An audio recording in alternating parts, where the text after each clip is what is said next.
viral na sa social media ang video ng nakabukas na pinto ng LRT Line 1 habang bumibiyahe.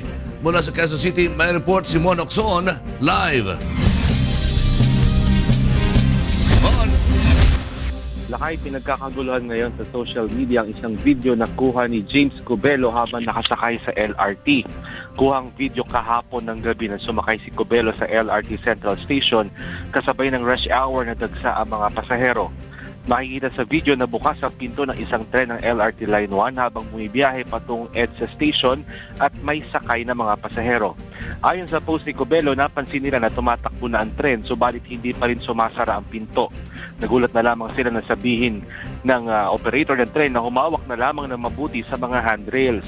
Hindi makapaniwala ang mga pasahero na nakakita sa bukas na pinto habang nagmamasok-labas sa mga pasahero sa bawat istasyon.